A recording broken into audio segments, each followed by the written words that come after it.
Halo bro and sista, selamat pagi, selamat siang, selamat sore, selamat malam. Dimanapun Anda berada di Indonesia maupun di luar negeri. Abang Anda dan Adinda yang baik, ayo bergabung bersama Ika Paket Talks.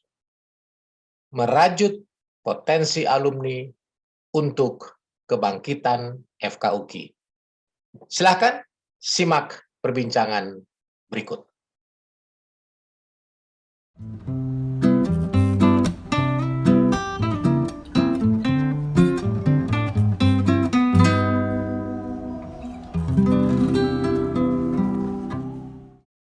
Halo Abang Kakak alumni FKUKI dimanapun berada, selamat datang di podcast Ika Paket Talks, merajut potensi alumni untuk kebangkitan FKUKI. Di episode kali ini, kita akan menghadirkan narasumber yang sangat spesial, yaitu Dr. Christina Olilada, Sarjana Kedokteran Magister Gizi. Dr. Oli merupakan alumni FKUKI pada tahun 1997. Baik, sebelum saya sambut, terlebih dahulu saya akan membacakan CV dari Dr. Oli. Dr. Christina Olilada, Sarjana Kedokteran Magister Gizi, bertempat tanggal lahir di Kupang 8 April 1972. Untuk pekerjaan saat ini sebagai dosen Fakultas Kedokteran Universitas Nusa Cendana. Untuk riwayat pendidikan formal, beliau menamatkan pendidikan dan profesi dokter di FKUKI pada tahun 1997.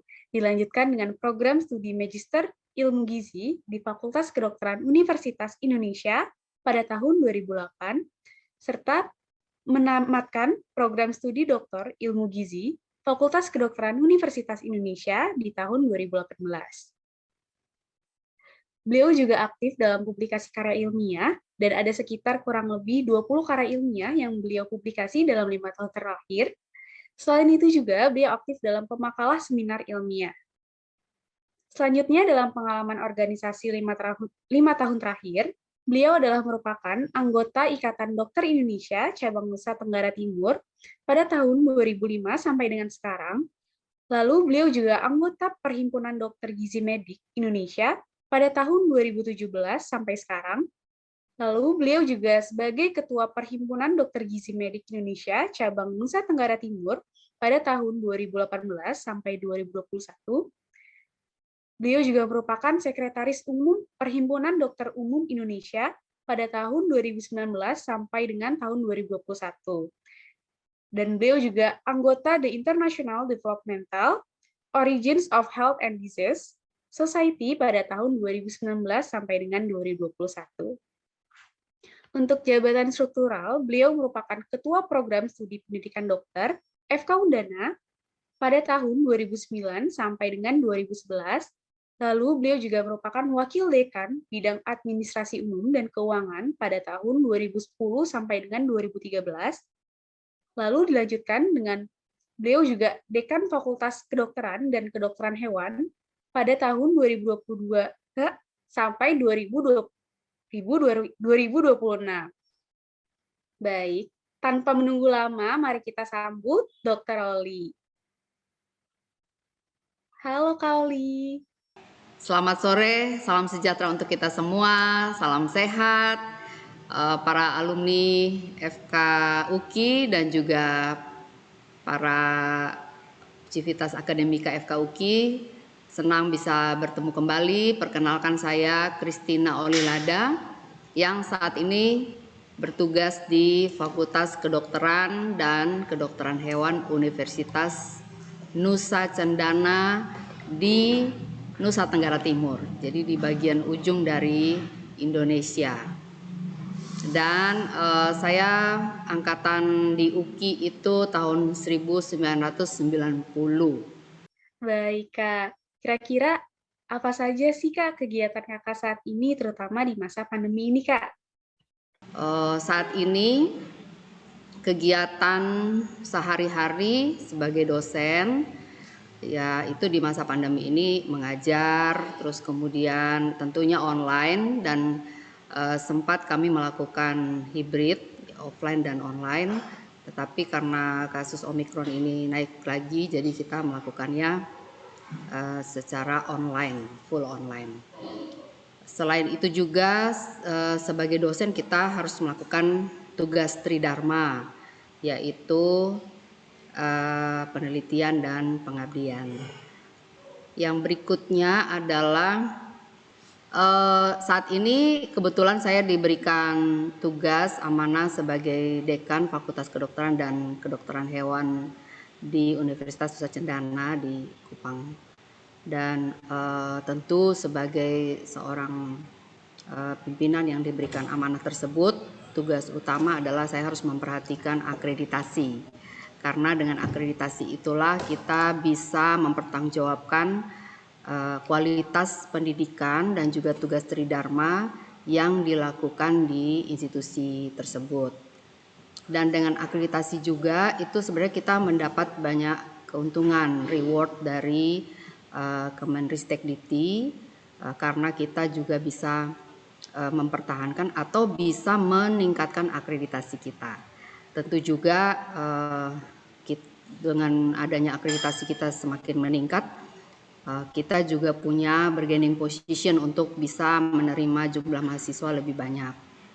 Dan tentunya kita juga bisa mempertanggungjawabkan bahwa pendidikan kita dan model pendidikan kita itu memang berkualitas dan bisa bersaing, lulusan kita bisa bersaing di dunia pekerjaan ataupun lulusan kita memang adalah lulusan yang tangguh ya. Yang selain tangguh juga lulusan yang berkualitas. Baik, selanjutnya mungkin boleh diceritakan Kak, apa saja sih suka duka pengalaman Kakak sebagai dosen?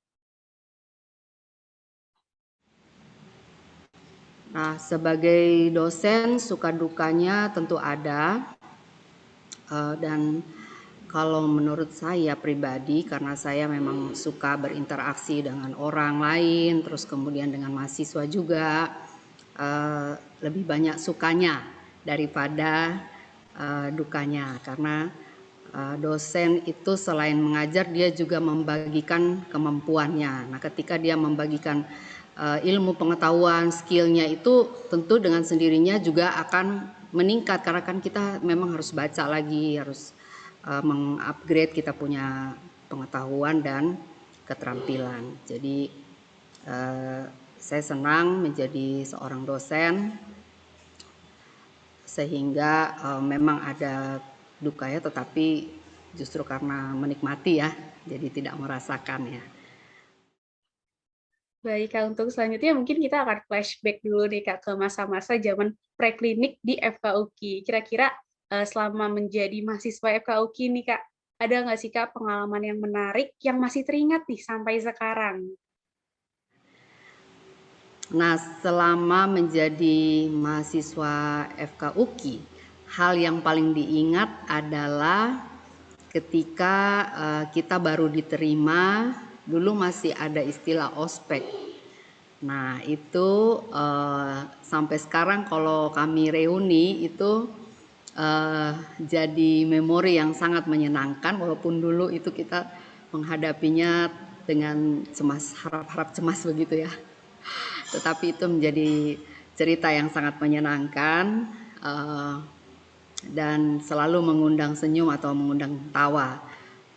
Dan cerita tentang ospek itu juga ternyata semakin mengikat persaudaraan di satu angkatan, tetapi juga dengan senior-senior gitu. Jadi itu yang membuat pengalaman ini tidak bisa dilupakan.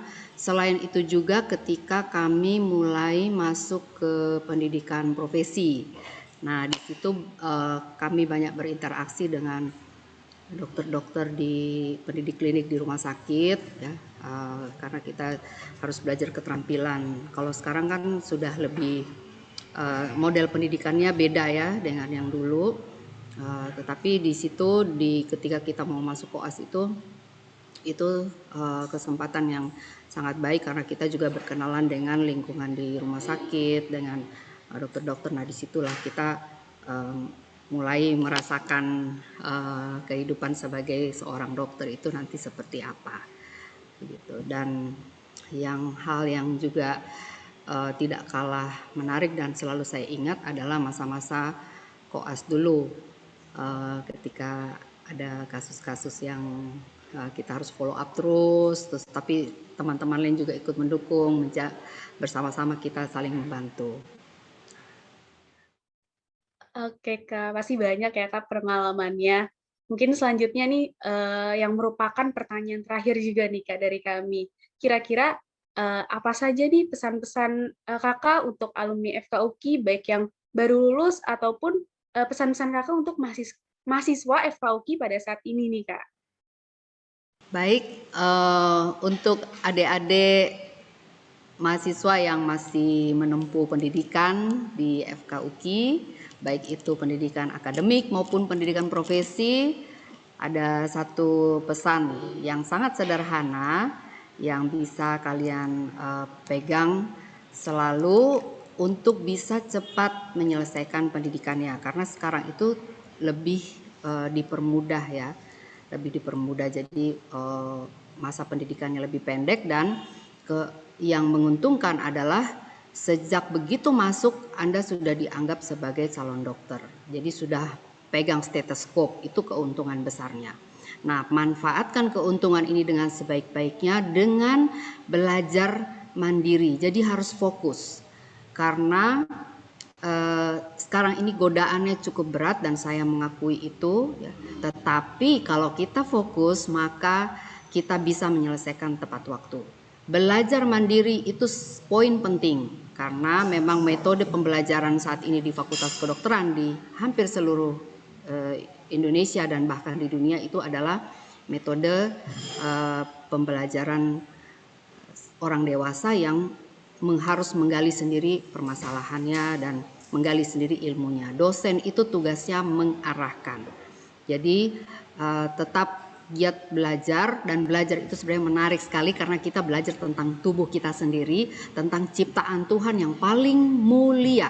Jadi itu satu kebanggaan yang luar biasa yang tidak dimiliki oleh bidang ilmu lainnya. Nah, ini yang harus kita jiwai bersama-sama. Nah, terus kemudian mengenai pesan-pesan untuk para alumni atau juga untuk adik-adik yang baru lulus. Ini pesan saya adalah sampai dimanapun kita berkarya, sejauh apapun seperti saya sampai ke Indonesia Timur, kembali lagi ke kampung halaman setelah sekolah di Fakultas Kedokteran Universitas Kristen Indonesia, dan kita sampai sudah berkarir setinggi apapun atau sebagus apapun, kita harus tetap ingat dengan alma mater kita, karena dari situlah kita bisa lahir menjadi dokter-dokter umum. Terus kemudian dari awal dokter umum itulah kita bisa berkarir kemana-mana, baik itu dokter peneliti, baik itu dokter klinis, dokter klinisi, baik itu dokter yang ada di birokrasi, tetapi kita sama-sama itu kita keluar dari alma mater yang sama. Demikian yang bisa saya sampaikan pada sore hari ini. Tetap semangat dan tetap sehat selalu. Salam FKUKI. Wah, baik. Terima kasih banyak Dr. Aulia atas sharingnya di episode kali ini. Tentunya semua yang dibicarakan tadi tentunya sangat inspiratif ya bagi para pendengar kita nih. Terima kasih banyak juga. Saya ucapkan sekali lagi kepada Kak Oli atas kesediaannya untuk sharing pada podcast IKA Faket Talks. Dan untuk abang kakak sekalian, sampai di sini juga perbincangan kita pada episode kali ini. Sampai jumpa di episode berikutnya. Dan jangan lupa untuk like, komen, dan subscribe YouTube channel IKA Faket UKI. Terima kasih banyak.